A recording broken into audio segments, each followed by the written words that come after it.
No vídeo anterior, eu falei a respeito das características de uma fé morta. Uma fé morta, ela é falada e sentida, mas ela não é morta porque ela é falada e sentida. Ela é morta porque ela só é falada e sentida. A fé viva, ela é falada, sentida e demonstrada. A fé viva envolve os aspectos da comunicação, do sentimento e da ação. 2 Coríntios, capítulo 5, versículo 13, diz: "Cri, por isso falei." Ou seja, tive fé e por isso falei. A fala é uma característica da fé viva. Atos capítulo 1, versículo 8, diz que os seguidores de Jesus são também as suas testemunhas. E a principal função de uma testemunha é falar. Filipenses capítulo 2, versículo 5, diz que nós devemos ter o mesmo sentimento que Cristo Jesus. Também Mateus capítulo 22, versículos 37 e 38, diz que o maior mandamento é amar a Deus de todo o coração, de toda a alma, de todo o entendimento, com todas as forças. Ou seja, o aspecto emocional faz parte daquele que possui uma fé viva. Porém, a fé viva, ela não é apenas falada e sentida, ela é também demonstrada através de ações. E o texto que melhor explica isso, na minha opinião, é Marcos capítulo 2, do versículo 1 até o versículo 5. Eu passo a ler esse texto.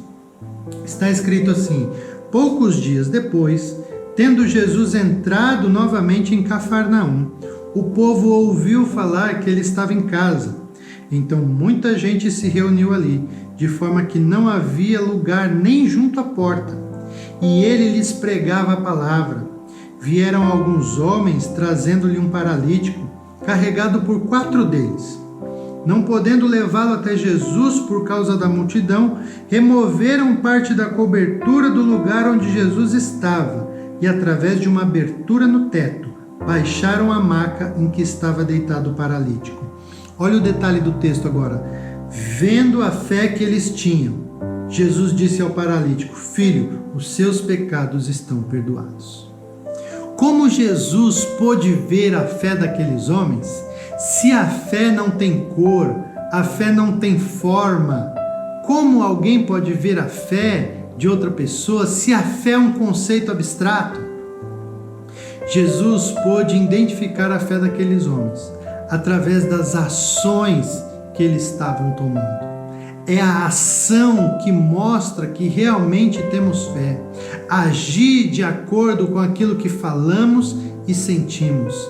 A nossa fé, uma fé viva, envolve esses 3 aspectos: falar, sentir e agir. Depois que Tiago, no capítulo 2, falou das características de uma fé morta, ele passa a falar a respeito da fé viva e faz isso usando 2 exemplos: o exemplo de Abraão e também o exemplo de Raabe. A respeito de Abraão, Tiago diz o seguinte, a partir do versículo 20, Tiago 2:20: "Insensato, quer certificar-se de que a fé sem obras é inútil?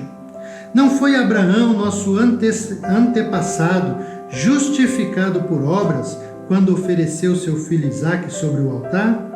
Você pode ver que tanto a fé como as obras estavam atuando juntas, e a fé foi aperfeiçoada pelas obras. Cumpriu-se assim a escritura que diz: "Abraão creu em Deus, e isso lhe foi creditado como justiça, e ele foi chamado amigo de Deus." Vejam que uma pessoa é justificada por obras e não apenas pela fé. Abraão não é o pai da fé sem motivos. Abraão, ao longo de sua jornada ao lado de Deus, teve a sua fé testada várias vezes. Posso destacar aqui pelo menos 3 momentos em que a fé de Abraão foi testada. Primeiro, Abraão tinha um sobrinho chamado Ló, que ele amava como se fosse o seu próprio filho. Deus disse para ele: "Separe-se de Ló." era um teste de fé e Abraão se separou de Ló. Mais tarde, Deus disse para Abraão: separe-se de Ismael. Ismael era filho legítimo de Abraão, mas Deus disse: separe-se dele, e Abraão se separou de Ismael. Mais tarde, no último e grande teste de fé, Deus disse para Abraão: ofereça Isaque em sacrifício.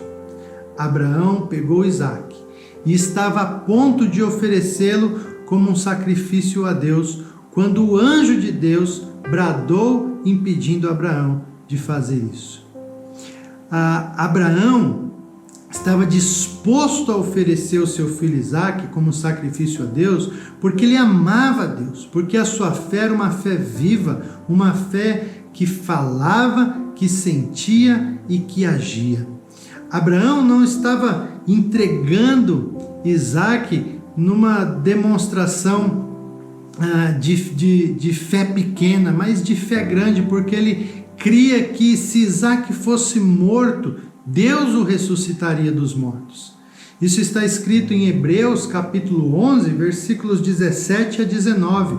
Eu leio, diz assim: pela fé, Abraão, quando Deus o pôs à prova, ofereceu Isaque como sacrifício.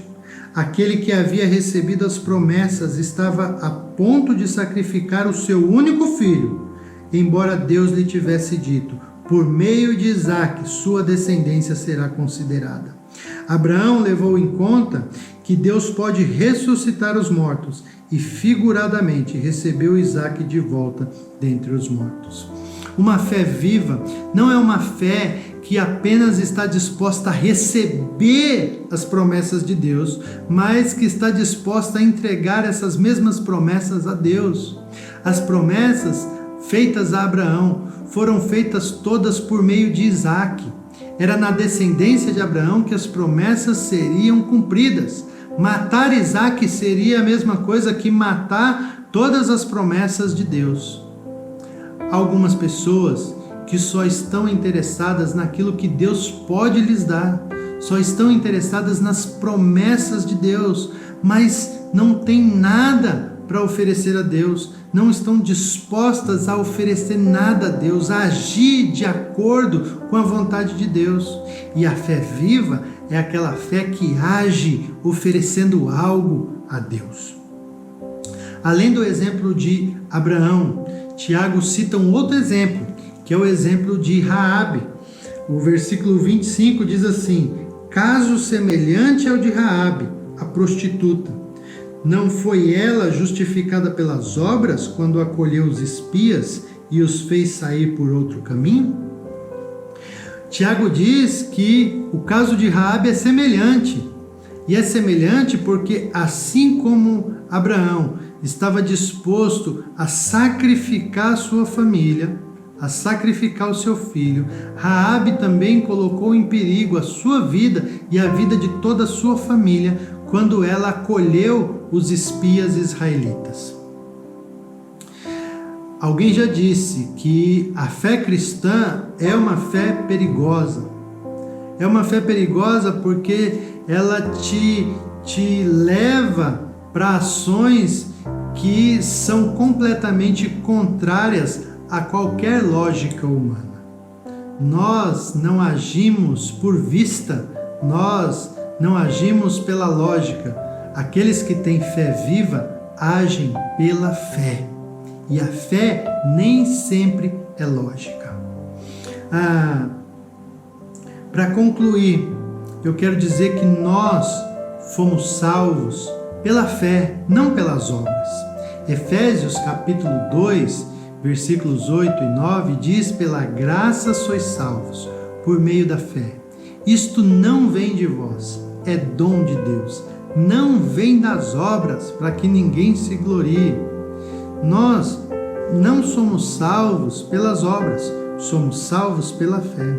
Porém, o versículo 10 de Efésios diz que nós somos feituras de Deus, somos feitos em Deus para as boas obras. Nós não fomos salvos pelas obras, mas fomos salvos para as obras. Obras que Deus já preparou de antemão para que nós pudéssemos andar nelas. Você foi salvo para praticar boas obras, não obras mortas, obras como resultado de uma fé viva. Pois Tiago conclui dizendo assim: como o corpo sem espírito está morto, também a fé sem obras está morta.